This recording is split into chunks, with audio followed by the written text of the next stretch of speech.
السلام علیکم حکیم صاحب۔ وعلیکم السلام۔ حکیم صاحب، اینل فشر کے بننے کی وجوہات کے بارے میں آگاہ کریں ہمارے ناظرین کو۔ جی دیکھیں، اینل فشر بننے کی بے شمار وجوہات ہیں۔ اس میں سب سے زیادہ جو پرومیننٹ علامت آتی ہے، جو وجہ بنتی ہے یا کاز ہے، وہ ہے سٹول کا ہارڈ پاس ہونا۔ اگر آپ کا سٹول ہارڈ ہے تو ڈیفینیٹلی اینس کے مقام کے اوپر اس کا پریشر آئے گا اور وہاں پہ یہ کٹ لگ سکتا ہے، وہاں پہ یہ اپنی رگڑ پیدا کرے گا اور وہاں پہ یہ زخم بھی پیدا ہو سکتے ہیں۔ اور دائمی قبض جو ہے وہ بھی اس کے لیے ایک بہت بڑا اس کی ایک وجہ بنتی ہے اینل فشر بننے کی۔ اس کے علاوہ پرولونگ سٹنگ ہے، زیادہ دیر تک مسلسل بیٹھے رہنا اور گرم غذائیں اور گرم دوائیں استعمال کرنا اور مرچ مسالہ جات والی اشیاء کا استعمال زیادہ کرنا، جس میں ٹکا کباب، برگر، شاورما، پیزا وغیرہ۔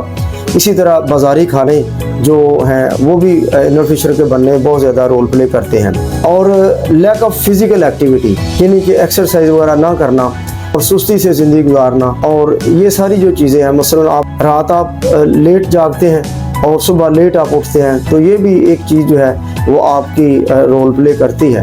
ٹھیک ہے جی، آپ کھانا کھا کے بیٹھ گئے، لیٹ گئے یا سو گئے، تو اس سے بھی اینل فشر ڈیولپ ہونے کے چانسز بہت زیادہ حد تک بڑھ جاتے ہیں۔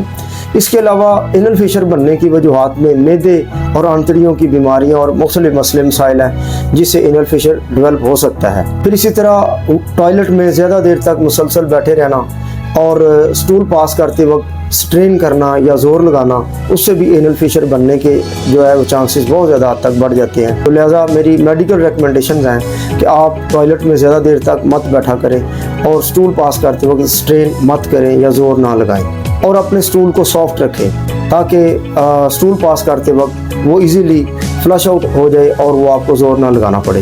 اور اپنی غذا میں جب آپ فائبر کی کمی رکھیں گے، فائبر یوز نہیں ہوگا تو جو اس سے آپ کو لیکٹولوز نہیں ملے گا، جس سے آپ کا سٹول جو ہے وہ ہارڈ بنے گا اور خدا نخواستہ اینل فشر بننے کے چانسز بہت زیادہ حد تک بڑھ جاتے ہیں۔ تو اس کے علاوہ بھی بے شمار وجوہات ہیں، لیکن یہ وہ مین وجوہات ہیں جن کی وجہ سے اینل فشر ڈیولپ ہوتا ہے۔